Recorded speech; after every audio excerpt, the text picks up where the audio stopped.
agradeço aí aceitar o convite, agradeço ao pessoal que está chegando aos poucos. A gente está esperando aí um público expressivo, muitas pessoas se interessaram e fizeram inscrição aqui conosco. A ideia aqui é a gente fazer uma conversa de todos os participantes com o Diego, naturalmente moderado por mim.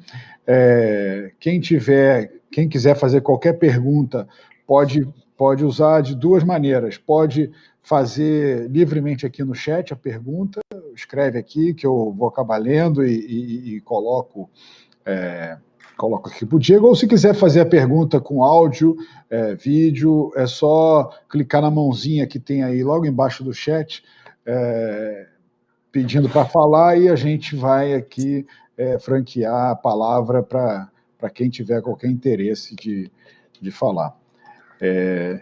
Bom, Diego, o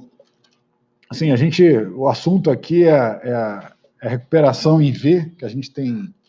Quer dizer, alguns têm visto, outros dizem que não estão enxergando, tem gente que não está enxergando isso ainda, tem gente que já está vendo. Fato é que a gente tinha aí, quando começou a pandemia, uma previsão de queda do PIB do Brasil em 2020 na ordem de 8%, 9%. Hoje essa previsão de queda já está em 3%, 4%, ou seja, está muito mais otimista do que começou lá na pandemia, né? E aí os fatores são dos mais diversos, o auxílio emergencial, que foi algo realmente que ajudou muito, as medidas do governo no que se refere à suspensão de contratos de trabalho, suspensão, empréstimo de folha de pagamento, Pronamp, e diversas outras medidas, e nesse ponto realmente o governo federal ele agiu de imediato, enfim, de maneira que a coisa ficou bem, assim, não vou dizer que ficou bem melhor do que esperado, né? Porque melhor é sempre uma situação como essa, mas não ficou tão catastrófico quanto esperado. O que você tem visto aí? O que você pensa? Como é que você acha que as empresas podem aproveitar esse momento? Qual é a sua visão? Fala um pouco para a gente. Beleza, boa tarde. Muito obrigado pelo convite para a gente conversar com os parceiros, os clientes e os convidados da Múltipla e da MSA Advogados. Eu penso que nós, seres humanos, somos movidos a futuro, movidos a um combustível chamado esperança, né? A gente sempre acredita que o amanhã vai ser melhor, que o futuro nos aguarda com um sorriso. E penso que a fase da gente não ver esperança, ela já está ficando para trás. É senso comum, inclusive naquelas empresas de segmentos que foram amargamente afetados por essa crise maldita, já consegue observar alguma luz no fim do túnel. É claro que existem alguns segmentos, você acompanha bem isso, né? Alguns segmentos que surfaram a onda da crise, colocando em execução o velho e bom ditado de que enquanto alguns choram, outros vendem lenços. Mas nesse caso, a maioria das empresas e dos segmentos sofreram e ainda seguem sofrendo. Poderia destacar o segmento de eventos, de turismo, que talvez sejam os últimos a retornar. O que enxergo, e ao longo dessa pandemia eu escrevi muito, produzi muito conteúdo, tenho estudado muito, conversado com gente de todas as esferas, sabe, de todos os segmentos e tal, estudando muito história também. Um ponto que me deixa muito entusiasmado é que depois de toda a recessão histórica, depois de toda a crise que o planeta viveu, sempre vivemos uma era de expressivo crescimento e de bonança, né? E de coisas boas acontecendo. Então, quando a gente coloca a esperança e o entusiasmo num futuro melhor, já se disseminando na maioria das empresas, e pega esses exemplos de pós-guerras, depois de crises sanitárias de todos os países, onde o crescimento ele é acelerado, é aí sim que a gente se vê acontecendo, né?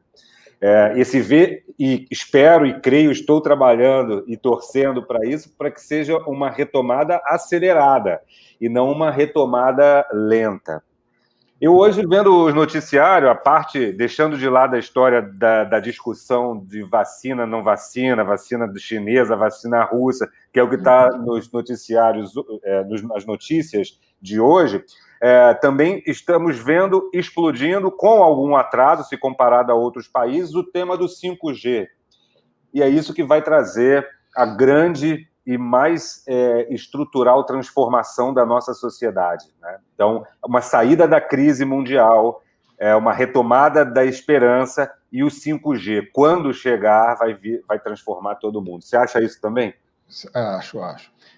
E você falou um ponto aí, e acho que isso, assim, duas questões que bem interessantes que a gente precisa trabalhar em relação à oportunidade, que é o seguinte: eu tenho isso durante a crise, né? Durante a crise a gente viu empresas do mesmo segmento, que umas caíram um pouco e outras desabaram, né?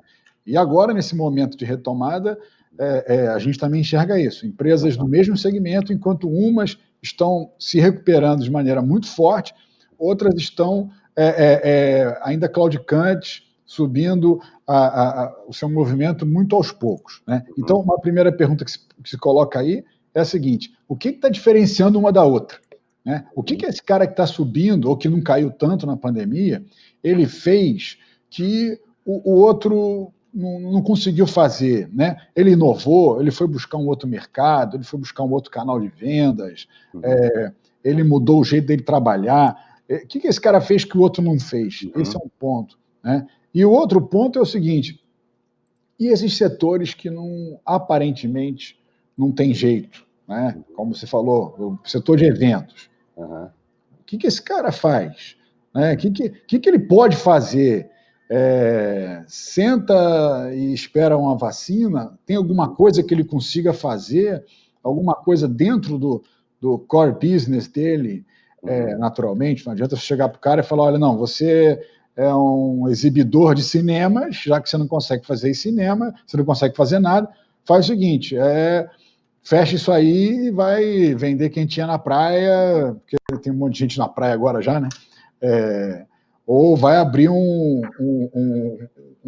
botequim na rua Dias Ferreira, que lá está bombando. É verdade. Então, assim, dentro do core business dele, como eu falei, é o evento, é o pessoal de varejo que está apanhando muito, sobretudo do shopping center. A gente sabe que as coisas estão voltando muito devagar ainda, né? Ao passo que o comércio de rua já está um pouco mais aquecido, o shopping center ainda está, as pessoas ainda estão receosas. O que essas empresas podem fazer? Então, são esses dois pontos aí que eu acho que merecem uma reflexão nisso. O que você tem pensado aí nessas suas reflexões, nesses seus escritos sobre isso? Primeiro, eu queria dizer que eu tenho um caderninho aqui e uma página eu deixei reservada para anotar as palavras que eu aprendo contigo, novas, né? A de hoje foi claudicante. Né?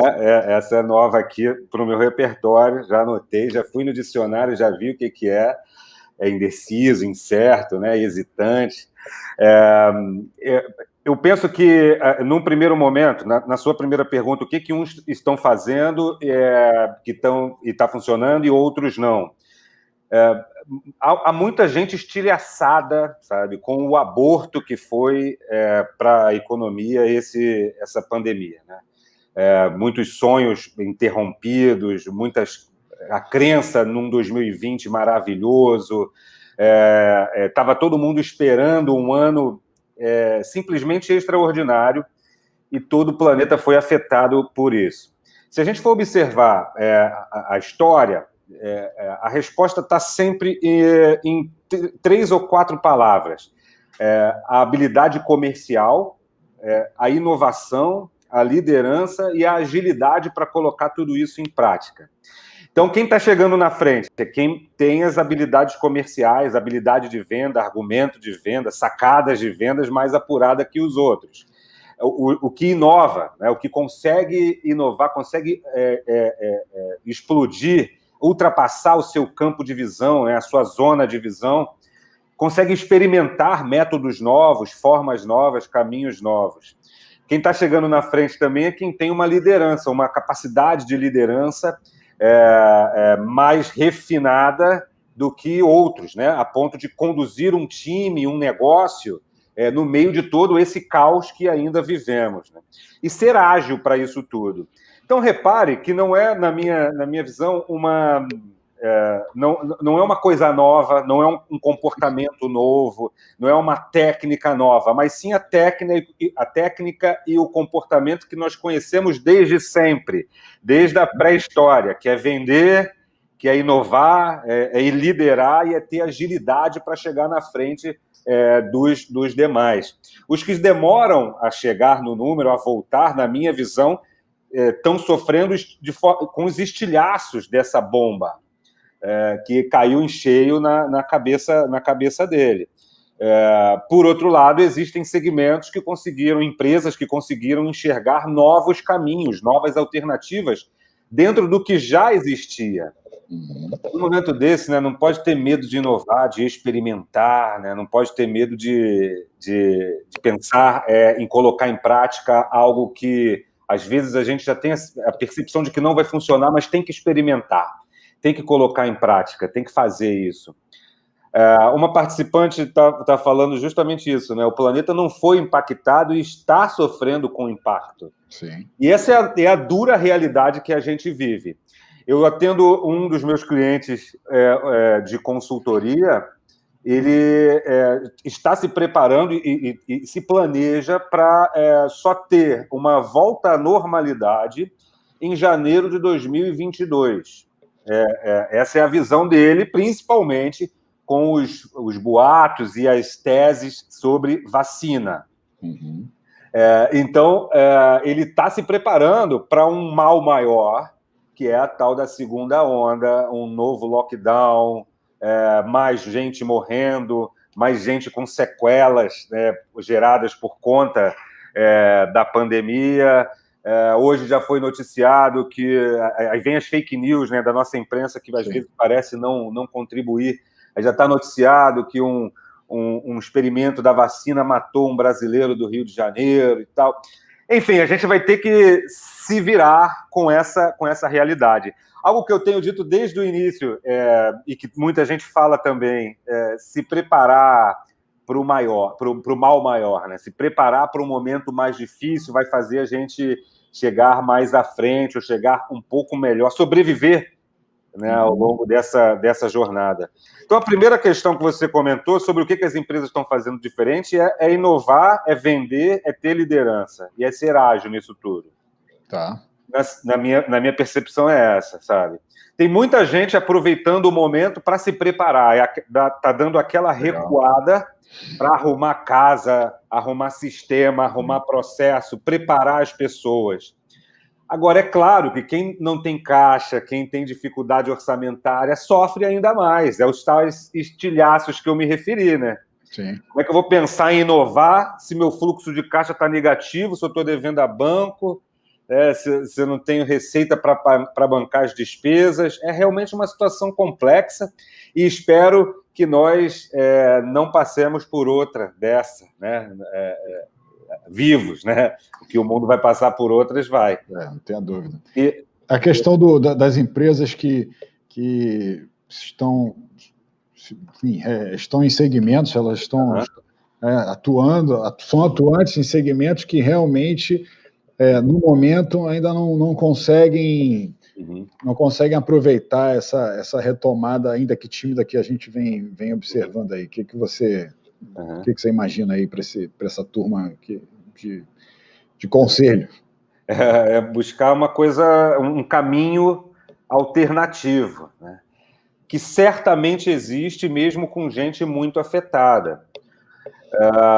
Eu conheço um cinema de bairro, de rua, pertencente a uma pequena rede, que está experimentando caminhos novos com teatro on demand, abrindo a Bomboniere em forma de ponto de venda para aquele bairro, abrindo o espaço para artistas experimentarem, para artistas ensaiarem, porque o mundo, mesmo que ainda estejamos sofrendo com a pandemia, a verdade, como você mencionou no início, é que a Dias Ferreira voltou, né, a praia voltou, os shows voltaram. Você pega aí um show sertanejo em Belém do Pará, que aconteceu nesse fim de semana, extremamente lotado. As rodas de samba, né? Olha que coisa surreal, né? E distanciamento social em roda de samba, né? Passei aqui nesse fim de semana na Porta do Beco do Rato, aqui na Lapa, que é um local muito tradicional do samba, é entupido, não tem como distanciar tendo roda de samba e cerveja. Então o mundo voltou, buscar alguma alternativa para sobreviver a esse momento e, na minha visão, se preparar para um mal maior, porque se ele não vier, estaremos no lucro, você não acha? Sim. Se esse mal maior não vier, a gente vai... Para te ser sério, eu acho que não vem, tá?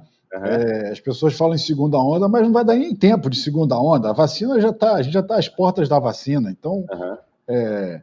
é segunda onda. E estava no jornal, você comentou de notícias do jornal, está no jornal de hoje a Argentina sofrendo porque fez uma quarentena precoce e muito estendida, de modo que a coisa está estourando agora, né? Então está entrando na primeira onda agora. E é isso. Tem 2 semanas eu tive em Campos do Jordão, parecia Dias Ferreira, aquela pracinha ali no meio, estava normal a vida. E não abriram o teleférico ainda, né? Pelo que eu vi. Estava aberto lá? Acho que lá tem mais de um, né? Se não me engano, um deles estava funcionando. Então, assim, as coisas vão andando. E aí, assim, falando de vacina, né? Eu não sei o que você tem visto aí, mas eu tenho visto, inclusive, muitos investimentos. Gente investindo em coisa nova, gente, como você falou, se preparando, preparando, seja internamente processos, seja investimento em maquinário para o comércio, para a indústria, comprando ponto, inclusive varejo, comprando ponto, expandindo. É um movimento que a gente tem visto. Você falou numa coisa e eu sei que isso aí é o que você vive todos os dias, né? Que são as dicas de venda, sacadas, né? Daquele cara que é dele, é inerente dele e ele está independente do setor, ele já vai buscar isso, né? Ele vai conseguir vender mais do que o outro do lado porque ele tem essa coisa. Então, assim, eu te pergunto, porque eu sei que você é um cara que vive disso, e uma vez, aliás, eu assisti um evento seu lá no Metropolitan, com o pessoal da Derge, e eu lembro de você ter falado que você se orgulha de ser vendedor, você coloca na sua qualificação, né? Você é vendedor. Então, assim, o que em termos práticos aí, o que um vendedor pode fazer agora para conseguir vender mais nesse mercado que, enfim, a gente sabe que está voltando, mas não está voltando, não está ainda como era antes, né? E o cliente está um pouco mais escasso. O que um vendedor pode fazer de diferente? Que dicas, que sacadas um vendedor pode usar aí para conseguir cliente amanhã? Sair daqui e já partir para o... O fato é que o mercado, mesmo com crise, ele está vivo. Muitas empresas fecharam, mas tantas outras estão expandindo, como você mencionou, de uma forma muito mais racional. Percebo nas pessoas e nas empresas agora uma certa precaução com o investimento, ou seja, compram, mas compram com consciência. Não é uma compra tão impactante, tão rápida. E aí eu estou generalizando tudo, né? Desde a venda de um projeto de serviço, sei lá, de equipamentos para incêndio, até a venda no varejo para pessoa física. Tenho percebido, tenho sentido que as pessoas estão mais conscientes em relação ao valor do seu capital, ao valor do dinheiro propriamente dito. Então, há essa consciência, e acho que isso é um benefício, porque a gente vai entender daqui para frente, vai surfar nessa onda daqui para frente.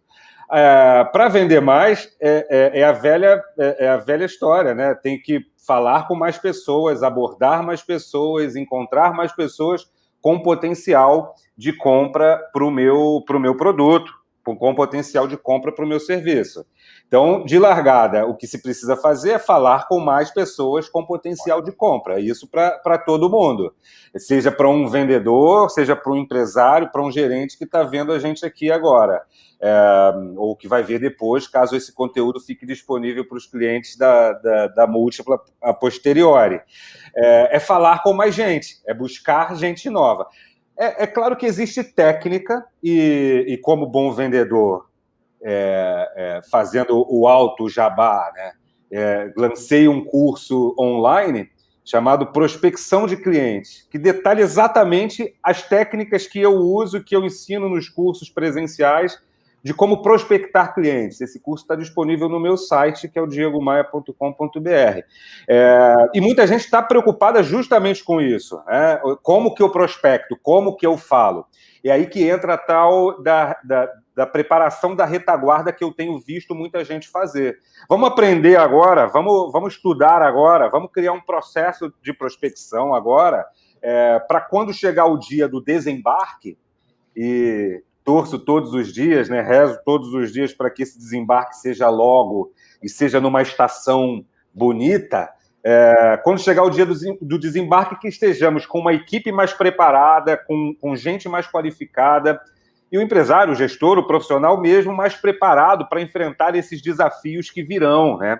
Essa competitividade ainda mais acelerada do que nós vemos por conta lá do 5G que a gente mencionou, por conta da chegada de novas empresas, startups com mais brilho nos olhos, com mais vontade, né? Querendo pegar o nosso cliente. Todos os segmentos passam por essa transformação. Inclusive o contábil, né, com a chegada de novos mecanismos de contabilidade, novas empresas, né, novas startups, novas ideias para fazer o antigo serviço, né, o tradicional serviço. O que importa é aprender a vender, na minha opinião. E o que importa também, tenho falado muito nos podcasts e tal, é aplicar nas empresas, para quando chegarmos nesse desembarque, o que eu tenho chamado de mentalidade de vendas, sabe?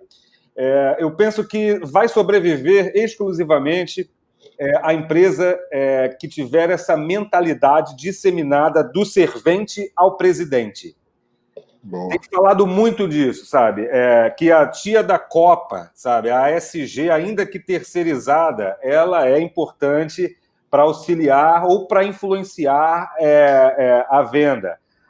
O time de entrega, de back-office, de logística, sabe, motorista, todo mundo precisa ter essa virada. Isso parte de um diretor, parte de um empresário, né? Fazer com que toda... Cultura numa empresa é sempre top-down. Né? E se essa cultura, né, se vier de cima para baixo, com essa mentalidade de vendas, de que é o cliente que paga nossos salários, que não existe vida sem venda, sabe? A gente vai chegar num desembarque mais preparado. Num outro cliente de consultoria, a gente começou a publicar pequenos textos e pequenos vídeos com uma linguagem muito simplista, muito direta ao nível intelectual dos profissionais que lá trabalham, movimentando justamente isso, sabe? Disseminando a ideia de que todo mundo, de uma forma ou de outra, trabalha com vendas. Ou se não trabalha com vendas, ela tem que ajudar a empresa a vender. Ajudar a empresa a faturar. Então, quando isso vem de cima para baixo, as coisas tendem a mudar. Agora, é difícil mudar uma cultura, é difícil fazer isso.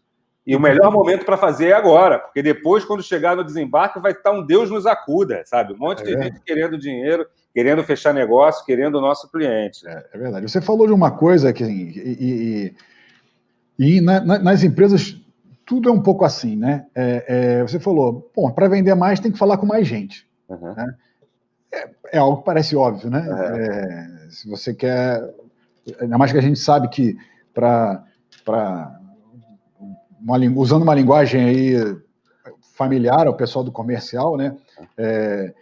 todo o funil de vendas, você começa com uma grande quantidade e você vai diminuindo, né, até você chegar na conversão. A conversão ela vai acontecer num percentual muito pequeno do universo inicial que foi abordado.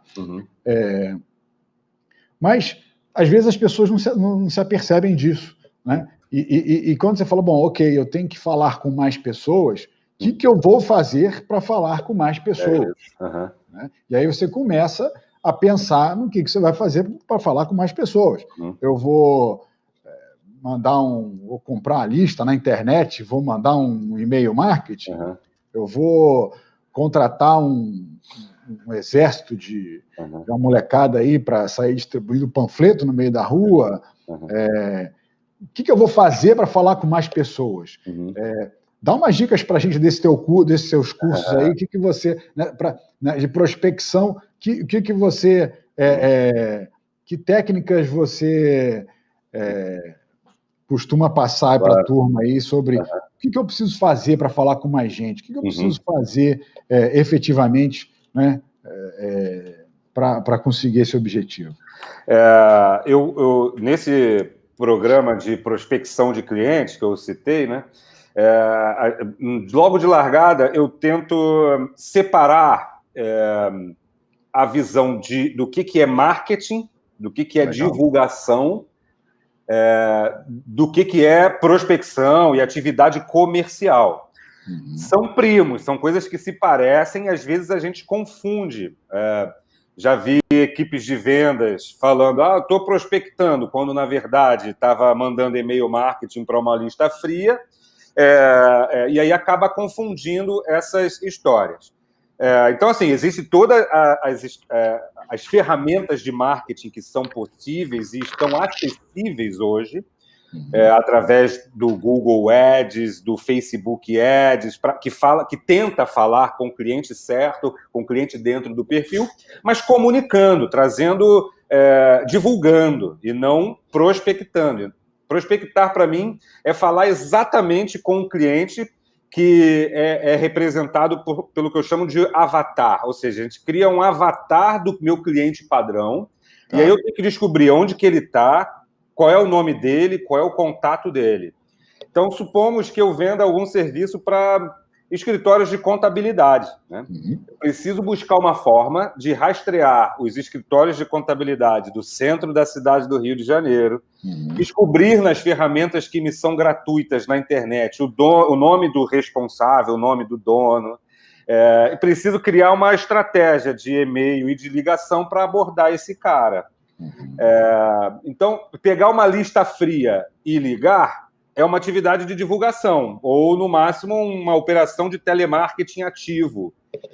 Tão comparável em eficácia a marketing nas redes sociais, no Facebook e no Google. Já a prospecção é quando eu consigo identificar o meu cliente e vou atrás da informação de quem é esse cara. No passado, nos primórdios, né, faziam isso nas tradicionais páginas amarelas, sabe, usando esse tipo de ferramental. Hoje não, com poucos cliques, sabendo onde clicar, a gente consegue achar toda a vida das pessoas, né? A vida de todo mundo na internet virou um livro aberto. Basta saber onde localizar. Então tem sites e tem caminhos para descobrir os nomes, os e-mails e, em muitos casos, até os telefones desses alvos. Então, prospectar é se conectar exatamente com um avatar pré-estabelecido. Quanto que divulgar, investir em mídia e marketing como o nome diz, marketing. Elas têm uma diferença clássica aí. Legal, isso é uma boa dica, e muita gente confunde mesmo. Muita gente gasta energia, dinheiro, tempo fazendo esses contatos frios, essas tentativas aí que, como eu falei, eu dei o exemplo do sair distribuindo panfleto, né? É um exemplo clássico de algo que pode dar muito certo, como algo que pode dar muito errado, né? Pode não servir para nada, dependendo do que você está vendendo, né? Claro. Mas é marketing, né? É uma atividade de marketing, né? É uma atividade de promoção. né? Não uma atividade de venda um pouco mais direcionada, um pouco mais assertiva, né? Claro. Aí tem uma separação. Quem trabalha no B2C, vendendo para o consumidor, vendendo para a pessoa física, esse marketing tende a funcionar melhor. Já se o meu negócio é B2B, é pessoa jurídica, essa prospecção mais morna, mais quente, tende a trazer mais resultados do que o marketing, a divulgação e tudo mais. Mas, de novo, o fato é que tem gente comprando, tem gente fazendo negócios, tem cliente abrindo a carteira, e se a gente não está fazendo isso agora, que saibamos que a concorrência está fazendo. Está buscando formas, acertadas ou não, está buscando formas. Isso que você está falando está em linha, por exemplo, o Eduardo, tá Natural Paper aqui, seu amigo, meu amigo também. Um abraço para o Eduardo, que saudades, pô. Ele está dizendo aqui que tem recebido comunicado aí de falta de matéria-prima dos fornecedores, né? Enfim, o que já mostra que o mercado está melhorando. E eles já estão dizendo, os fornecedores, que vai faltar matéria-prima, vai faltar mercadoria no final do ano. E aí ele pergunta aqui, o que você acha, Diego? Vai faltar mercadoria? A indústria é gigante, né? Em todos os seus segmentos. Por exemplo, no segmento alimentar, não há indícios, não há comunicados, não há esse pensamento. E é um segmento que eu tenho uma atuação expressiva na fabricação, na indústria e no varejo de produtos alimentares, de higiene pessoal. Não há esse pensamento de que vai faltar. Não trabalham com esse cenário. No caso do Eduardo, que distribui material químico, né, papel, né, papel toalha, papel higiênico, descartáveis, pode ser que haja essa existência. Aí tem que buscar alternativas para não deixar aquela falta danificar ou prejudicar o meu negócio. Eu acho que isso é isolado de acordo com o segmento e com a indústria que se trabalha, né? De repente, em alguma outra indústria que eu desconheço, a maioria eu desconheço, sei lá, equipamentos pesados, metal mecânica, talvez esteja com algum problema desse gênero. Mas eu prefiro me agarrar no lado positivo da mensagem do Eduardo, que está faltando matéria-prima, vai faltar matéria-prima. Que bom, né? Porque mostra sinal de retomada e que a indústria e que o fabricante trabalhe, né, tenha competência, profissionalismo para não deixar faltar mercadoria na ponta. Um abraço aí para o Eduardo. Olha lá, ele está falando aqui no chat, né, que está tendo falta na matéria-prima das embalagens, né, o que vai prejudicar a cadeia como um todo, né? Inclusive, o índice de venda de papelão ondulado é um dos índices de aferição da atividade econômica, porque ele serve para embalagem, né, embalagem de transporte, naturalmente aquela embalagenzinha do produto, né, aquela embalagem fina, mas a embalagem de transporte e o índice de aumento de vendas do papelão ondulado já disparou. Né? O Máximo está falando aqui que ele acha que a grande falta de insumos estaria mais concentrada naqueles que são exportados. Também exporta e deixa de... E o dólar, né? O dólar disparou. Então, o produto nacional ficou muito barato lá fora. Né? Mas eu ainda acho que assim, a gente exporta mais. O Brasil é um grande exportador de commodities, né? De material primário. Então, a gente tem aí uma grande a maioria dos nossos produtos eles são importados ou quando fabricados aqui tem insumos importados ou vivem de... Sim. Né? E que é outro ponto, né? Porque e aí também vem aí uma oportunidade, porque o Brasil ele vive de importação E com esse dólar maluco, ao mesmo tempo fica bom para o importador fica muito ruim. Claro. E dá chance para quem está trabalhando no mercado interno, né? Talvez até de buscar novos mercados, buscar novas opções. A turma, por exemplo, trabalha com produto eletrônico, 100% importado. Sei. Né? Esse cara, daqui a pouco, ele está arriscado ele não conseguir vender porque vai ficar sem preço. Claro. Né? O importado, ele começa a ter que repor estoque, porque está a pandemia terminando, recuperação vindo, todo mundo estocado, né? Quem tinha estoque. E esse cara não consegue, enquanto o estoque dele está vendendo, está ótimo. Depois, para repor, ele vai ter um problema, porque o produto dele vai ter um custo muito, muito superior ao que ele tinha lá estocado. E aí vai ser a hora de ser criativo, como você falou, né? De, enfim, propor alguma coisa diferente para o cliente, buscar um fornecedor nacional, alguma coisa desse tipo, né? Buscar alternativas, né? Congelar e esperar isso acontecer será danoso para o negócio. É a tal da inovação, né, que eu me referi e fortaleci aqui. O Arcanjo, acho que o Arcanjo está até me comentando aqui, acho que tem alguém que pediu aqui para falar. Para aparecer na câmera? Bora. Sim. O Reginaldo vai falar aqui para a gente. Arcanjo, libera o Reginaldo, por favor, aí para falar.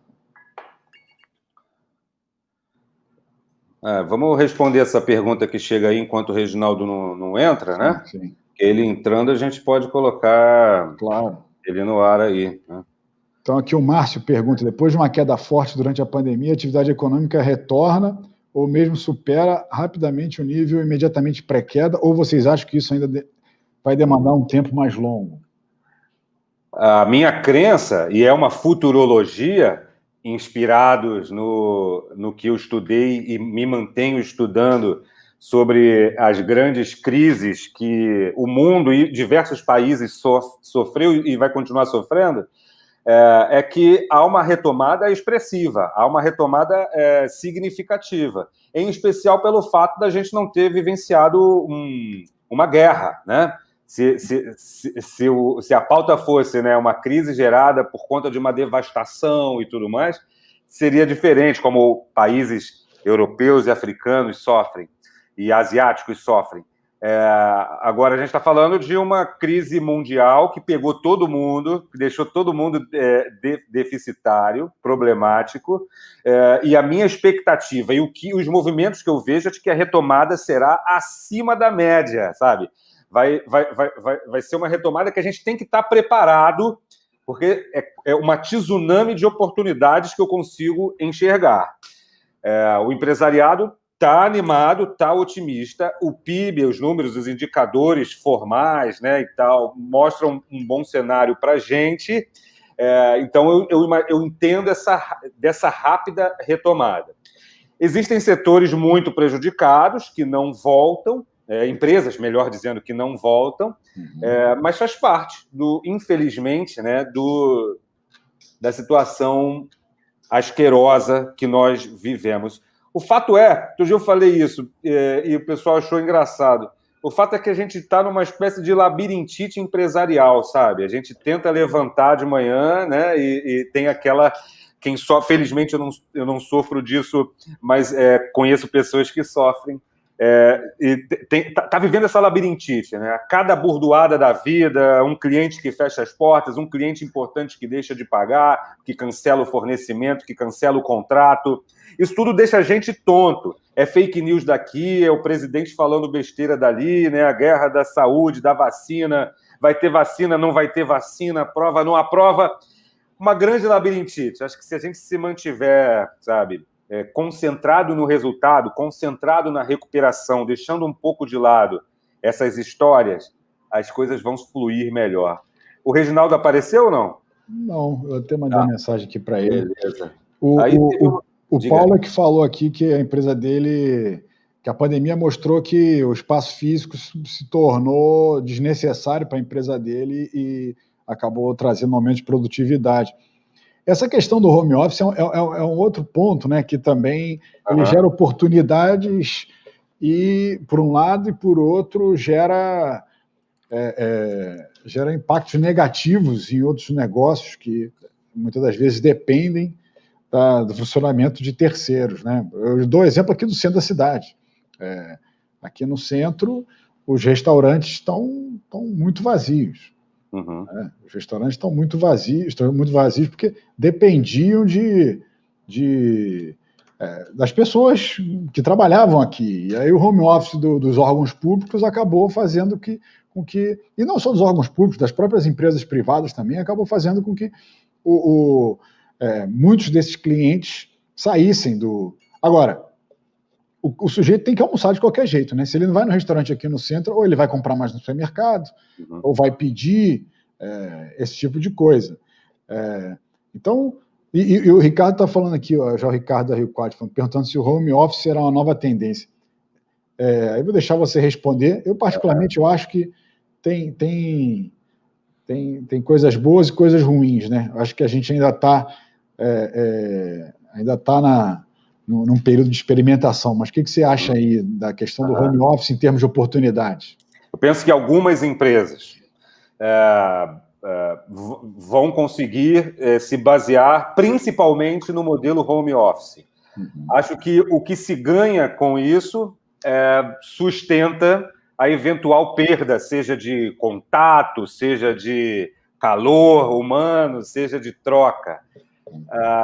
Por outro lado, existem setores e segmentos em que isso é impossível, ou aparentemente impossível, por uma série de fatores, limitação orçamentária para viabilizar o pequeno home office na casa das pessoas, ou dificuldade sistêmica de colocar um ponto de sistema na casa de cada um. Acho que depende de segmento para segmento. Há uma tendência, na minha análise, de que o segmento de serviços funciona melhor em home office do que o segmento mais relacionado à fábrica, à indústria, à distribuição e, obviamente, ao varejo, né? Óbvio, por razões óbvias, o varejo tradicional, né? Então, a força do setor de serviços no Brasil é grande. No Rio, então? No Rio, sobretudo, né, tem a vocação das empresas de serviço, e eu consigo enxergar uma maior adesão por parte dessas empresas. É engraçado, porque quando eu montei o que hoje viria a ser o CDPV, né, lá, sei lá, 17 anos, eu comecei na raça, na unha, tendo que alugar sala, comprar mobília, justamente porque naquela época eu não queria, ou melhor, não poderia me arriscar estando num escritório virtual, que era como se chama hoje, que é como chamavam antigamente os coworkings, né? Como a gente vê agora. Antigamente era escritório virtual, você deve lembrar disso. Então a gente tinha que montar aquelas operações, comprar equipamento, sabe, pagar as despesas, alvará e todo o corpo de bombeiro, essas coisas todas. Hoje mudou, né? Hoje não há nenhum demérito para uma empresa de serviço ou de qualquer outro segmento começar numa estrutura compartilhada, com uma bossa bacana, mais moderna, mais bonita. Você vê como em 15, 17 anos mudou o comportamento das empresas. Então eu consigo enxergar o home office para muitos. Quem já estava mais acostumado tem facilidade, né? O meu pessoal de web, de internet, já era home office há muito tempo e em outros países, né? A gente trabalha, o designer português, o outro se mudou para o Canadá, então tem mais facilidade, né? Então eu acho que sim, o home office vem para ficar, para celebrar não mais como algo de uma empresa pequena, sabe? De uma empresa que não tem estrutura. Isso se consolidou com segmentos extremamente tradicionais aderindo ao home office. Estou vendo, por exemplo, seguradoras adotando o home office da sua matriz, não home office das suas filiais ou sucursais. Sucursais também, mas a matriz. É quando que a gente imaginava, sei lá, que o escriturário, sabe, que o analista de precificação de seguros, o cientista atuarial, né, num segmento muito tradicional, muito conservador, por dizer até careta, adotaria o home office como mola, como espinha dorsal. Mas a pergunta que se coloca aí, e aí eu vou fazer aqui um contraponto, né? A gente falou ainda há pouco da cultura, né? Da cultura de vendas, e cultura em geral, né? Uma empresa ela precisa de cultura, né? Ela precisa de ter uma personalidade, né? Porque cultura no final do dia é isso, é a personalidade da empresa. E como criar uma cultura, né, no home office? Como criar uma cultura se a tia do cafezinho não existe, né? Porque não tem mais tia do cafezinho, mas como criar uma cultura se o antigo escriturário, que agora, sei lá, é o auxiliar de alguma coisa, está lá na casa dele acessando o computador e não conversa com ninguém, não tem... a reunião ela é uma reunião somente virtual, não tem aquela conversa olho no olho, né? Não tem aquela coisa... Eu lembro, eu li uma vez sobre o Steve Jobs, ele fazia os escritórios da Apple, botava os banheiros no meio e em volta os escritórios, né? Porque ele dizia que a uma hora todo mundo tinha que ir ao banheiro. Então, o velho de 40 e poucos anos, né? Para me incluir aqui nessa, ia se encontrar com o garoto de 17, pelo menos na hora de ir no banheiro, e ali fatalmente um ia ter alguma coisa para ensinar para o outro. Como construir uma cultura nesse ambiente? Acho que é esse o grande aprendizado que nós teremos que ter nessa década. A década de 2020 será de aprendizado para esse novo trabalho. Nós iremos descobrir juntos como é que vai ser essa história, sabe? Esse dia depois do desembarque. Assim, eu acho que o futuro, os novos modelos, eles não vão chegar prontos. Obviamente, a gente que vai criar. Então, será uma década de aprendizado para esse novo modelo de trabalho, né? Esse novo experimento de fazer as coisas. Então, como cria a cultura no home office? É mantendo as pessoas conectadas, de alguma forma, seja numa página, né? Seja de alguma maneira aparecendo ou se vendo. Mas eu confesso que eu sinto uma falta danada do contato com as pessoas, da troca, do chopp no final do expediente, sabe? Porque é super chato fazer happy hour no Zoom, né? Isso aí acho que todo mundo deve concordar. Um outro ponto aí sobre também essa questão do home office, e aí já na área de vendas, é o seguinte, eu trabalho com serviço há 25 anos. 25 anos. E uma dificuldade, e assim, meu começo foi também nessa linha do que você está falando, né? Um garoto de 20 anos que ia vender serviço jurídico e contábil para as empresas. Sim. Né? E a dificuldade do serviço sempre foi você tangibilizar o teu produto. Né? Se eu vou vender um celular, um aparelho de celular, tá aqui o aparelho de celular, mexe aí, você mexe, né? Você vê se cabe no teu bolso, você vê se ele é rápido, vai ver um carro, você dirige o carro, esse tipo de coisa. Agora, serviço é um negócio que nem sempre você consegue experimentar antes de comprar, antes de usar. Né?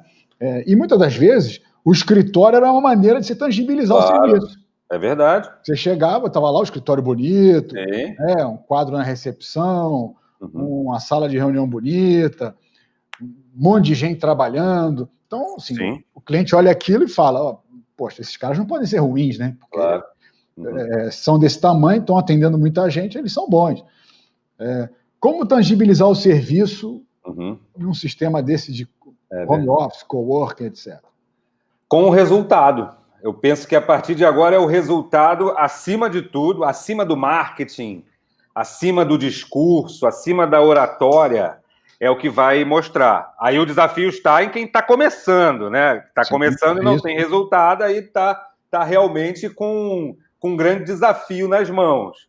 Mas para quem já é estabelecido, mostrar com resultados, com reputação, com reviews dos clientes, é o caminho. Né? É sem dúvida alguma, na minha visão, o caminho, mostrar o resultado. E o mesmo acontecia comigo no que diz respeito a vender serviços de capacitação de vendas, né, projetos digitais na área comercial e tal, até porque é um serviço teoricamente não essencial, né? A contabilidade tem o pequeno, grande detalhe que é ser essencial. Ela é essencial para as empresas. Agora, trabalhar com o que teoricamente é supérfluo precisa demonstrar credibilidade.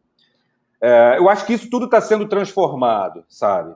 Há um tempo atrás, lembro claramente, numa convenção de vendas grande, de um lançamento de um grande empreendimento imobiliário no Rio de Janeiro, ou seja, venda de apartamentos. A minha convenção falava para corretor de imóveis. Eu falava justamente isso, sabe? Tem que parecer profissional, sabe? Não pode mais parecer amador, sabe? Não pode mais usar teu e-mail Hotmail, teu e-mail Gmail, tem que usar o teu e-mail empresarial, corporativo. Na época eu falava, não pode usar telefone celular, tem que usar um telefone fixo para demonstrar credibilidade, sabe? Olha como tudo foi resetado, né? O e-mail que eu mais gosto de usar hoje é o meu Gmail e não o meu corporativo. Os telefones fixos estão morrendo. Então, tudo mudou e será a década do aprendizado. 2020 vai ficar marcado como a década do aprendizado. Só fazendo um registro histórico curioso, assim, eu estava lendo esse final de semana justamente sobre os anos 1920. E por uma baita curiosidade, foi uma década de grande efervescência cultural, industrial, no Rio de Janeiro, no Brasil, sobretudo no Rio de Janeiro, que, claro, ainda era a capital federal e tudo mais. E aí tem essa curiosidade, sabe? Eu acho que serão 2 décadas que os livros de história do futuro, dos netos, bisnetos, tataranetos, vão relembrar e vão fazer alguma associação histórica de décadas de reset, né? De mudar o comportamento das pessoas e das sociedades. Mas tinha perguntas novas ali. Tem. O Ricardo, da Rio Quality, também, ele pergunta sobre técnicas de venda ou abordagem a cliente nesse novo modelo de contato. Né? Imagino que está se referindo ainda aqui da questão virtual e tal. Claro. É a história da adaptabilidade. A Rio Quality é uma empresa que eu admiro horrores. Assim, ela conseguiu se reinventar, mesmo trabalhando num segmento que ficou muito deficitário, muito prejudicado por esse pandemônio chamado coronavírus. A gente fez um trabalho para uma distribuidora de material de construção, uma importante distribuidora de material de construção no Rio de Janeiro, no meio da pandemia. A ideia era mostrar para o time de vendas o que fazer para trabalhar nessa nova realidade. Uhum. E aí lá tem um case muito interessante de um jovem senhor de 60 e poucos anos, um representante comercial que a vida toda trabalhou de forma analógica, pelo fato de ser grupo de risco, cheio de medo lá de ir para a rua, teve que se reinventar trabalhando no home office. Então o cara nunca usou um Skype na vida para fazer uma ligação, mas há um caso clássico ali de que ele conseguiu se reinventar, se adaptar rapidamente a essa necessidade, e mesmo sendo num segmento, mesmo atuando num segmento onde o contato, a visita ao comprador era vital, ele conseguiu manter ali o esquema dele, e ele não pretende nem tão cedo voltar a campo, está ainda isolado no distanciamento social pelo aquele fato de ser grupo de risco. Sim. Então, é a questão da adaptabilidade, sabe? É um novo cliente, novas formas de se falar, de se comunicar, de se relacionar. Penso que agora, sobretudo, ainda que à distância, a necessidade de se relacionar com as pessoas é decisivo, né? Uma coisa que eu sempre falei, sabe? Não tem que falar com o cliente só na hora de vender, tem que falar com o cliente no dia de Páscoa, se tiver aquela pegada cristã, ou melhor, se não for um cliente judeu, tem que dar aquela Feliz Páscoa, mandar o chocolate, Feliz Natal, de novo, se não for um cliente judeu, dia do aniversário do cliente, sabe? Tem que ligar para o cliente, não mais mandar um e-mail automatizado pelo CRM, dando um feliz aniversário padrão. Então, acima de tudo, esse relacionamento ele é exigido das empresas a partir de agora. Então, Ricardo, para continuar se relacionando, para continuar estando presente, ainda que distante, eu tenho que despertar para essa necessidade, sabe? Mandar um presente, mandar um brinde, mandar um material que seja relevante para ele, convidar para um evento, ainda que seja virtual, como esse, sabe? Tem que buscar formas de se relacionar. Agora, como é que aborda? É com o velho jeito de sempre, né? Rio Quality, por ser food service originalmente, tem o modelo de abordar o cliente na rua, no campo, visitar o dono de restaurante, o comprador de restaurante no campo. Agora mudou, né? Não é tão acessível, como diz um amigo. Tem que buscar formas diferentes para abordar aquele camarada. Sim. Enfim, não é mais aquele tete a tete. Tenho que viabilizar o relacionamento, sobretudo agora. Perfeito. O Reginaldo, ele não conseguiu falar, mas ele botou aqui no chat. Primeiro, ele endossou aqui o testemunho do Eduardo, dizendo que no segmento dele, e o segmento dele é de tintas, como eu falei, eles vendem tintas, não necessariamente é tinta de pintar parede, é mais tinta de pintar produto, ok. Embalagens e tal. Eles ficam a fábrica deles ali em Duque de Caxias, muito bem montada, já fui lá algumas vezes. Então, eles dizem que a matéria-prima também teve um aumento exorbitante e que o crescimento em V, esse é um ponto bem interessante, né? Que o crescimento em V pode gerar uma inflação o que acaba não sendo bom para uma economia sustentável, né? Na verdade, a gente... a inflação já está meio que saindo um pouco do controle, né, atualmente. A gente está aí com o IGPM, que tem petróleo, tem outros produtos ligados a dólar, está um negócio de maluco, deu 18% no acumulado de 12 meses agora em setembro, né? Uhum. E o IPCA está indo para 3 e pouco. Uhum. Então, não tenha dúvida que mais uma variável que as empresas vão precisar trabalhar aí nesse novo ponto aí, nesse novo mundo, né? É a história de se preparar para o pior, né? Acho que o planejamento estratégico das empresas e dos empresários e dos gestores nesse momento deve ser analisar os cenários e preparar uma reação para cada um desses cenários ruins. Se voltar em V rapidamente com a questão da inflação, como é que faz? Como é que a gente reage, né? Uhum. Se isso é uma preocupação, precisa ser pensado agora.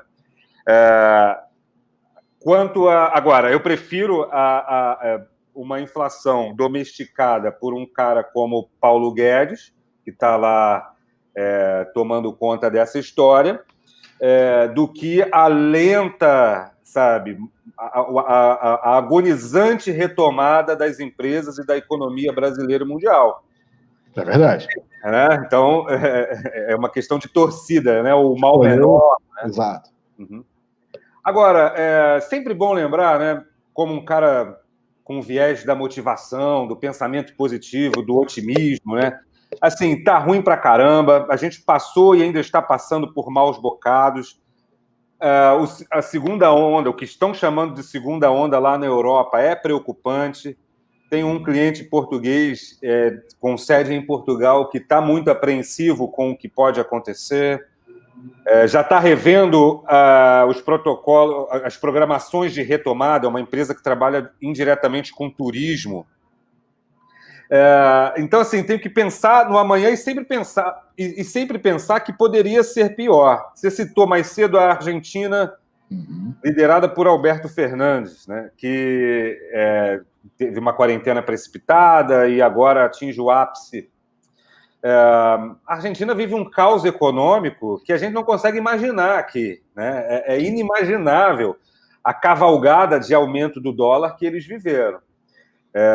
E já vive com o que, de fora, eu entendo como atitudes ditatoriais, né? Limitando compra em dólar. Né? Quando o governo começa a te limitar, me lembra ditaduras. Né? Então a gente vive bem, né, se comparado a esses outros países que tiveram e que estão com problemas ainda mais graves, economicamente falando e emocionalmente falando. Entendi. Né? O caos e a pandemia lá na Argentina, dos meus amigos de Buenos Aires, é covarde o que está acontecendo. Ô, Diego, a gente já está chegando aí no final da nossa conversa, passa rápido, a gente nem percebe, né? Quem quiser, quem tiver interesse em acessar material novo seu, tal, quais são os canais que você tem de novo aí, ou de antigo, mas que é bem-vindo atualmente? Lógico. Como é que a pessoa faz? No meu site eu tenho o blog com muitos textos que podem ser úteis nesse momento. A coqueluche da vez é o podcast, né? É o meu podcast chamado Bora Voar, que está em todas as plataformas de streaming. Todos os aplicativos de música têm esse podcast. É só procurar Diego Maia. Quando fizer isso, vão aparecer 2 Diegos Maia. O primeiro, eu, que é o do podcast, e um cantor sertanejo de Feira de Santana, na Bahia. Então tem que seguir esse careca aqui e tal. Lá a gente publica conteúdo de vários modelos. Vou estrear nos próximos dias um conteúdo um pouco mais denso no podcast, um pouco mais amplo, com mais análise, estudando especificamente líderes empresariais que fizeram e fazem a diferença. Nos próximos dias a gente lança isso. Então, um podcast gratuito, não tem assinatura, disponível no Spotify, na Apple, no Deezer, no Google, onde for. Todos esses caminhos a gente encontra lá no diegomaia.com.br. Legal. Junto com o Telegram, com o Instagram, rede social, essas coisas todas. No mais, eu queria sempre lembrar para as pessoas que a solução sempre vai estar em vendas, né? Que vender é o antídoto para quase todos os males, inclusive, grosseiramente falando, o antídoto para combater o coronavírus no universo das empresas é vender, né? Vender, buscar cliente novo, fazer negócios. A empresa que respirar vendas, que conseguir aplicar essa mentalidade de vendas nas pessoas, inclusive naqueles que não vendem diretamente, vai chegar na estação do desembarque mais preparada para enfrentar os desafios que estão por vir. Vender, sabe? Vender, sabe? E pensar sempre que as coisas boas vão trazer problemas novos. A história do home office, problema novo, sabe? É uma coisa boa que traz problema novo. A tecnologia vai mudar tudo, sabe? Vai transformar tudo. Já vinha transformando, o 5G, então, vai explodir as nossas cabeças. Então, se preparar para isso. Legal. Maravilha, te agradeço aí pela excelente exposição, brilhantou aí nossa tarde e os nossos planejamentos, né? Nossas reflexões para o futuro e para essa recuperação para as nossas empresas. Tenho certeza que foi de muita valia para todos que participaram e para os que ainda vão ver, porque isso aqui vai ficar gravado e à disposição aí no site da Múltipla? No site da Múltipla, Facebook, Instagram, etc. Né? Redes sociais em geral. Agradeço a todos, agradeço a quem esteve conosco aí, participando de alguma maneira, quem perguntou, quem só escutou, quem de qualquer maneira, enfim, nos ajudou aqui a conduzir mais essa. Muito obrigado pelo convite, é sempre um prazer estar com os clientes da Múltipla. Desejo que se mantenham firmes, que a gente vai passar por essa tormenta e a gente vai vencer. Obrigado, doutor Marco, pelo convite, estou sempre à disposição. Forte abraço. Eu agradeço. Obrigado, Diego. Um abraço a todos, uma boa tarde e um bom final de dia. Obrigado. Boa tarde. Tchau, tchau.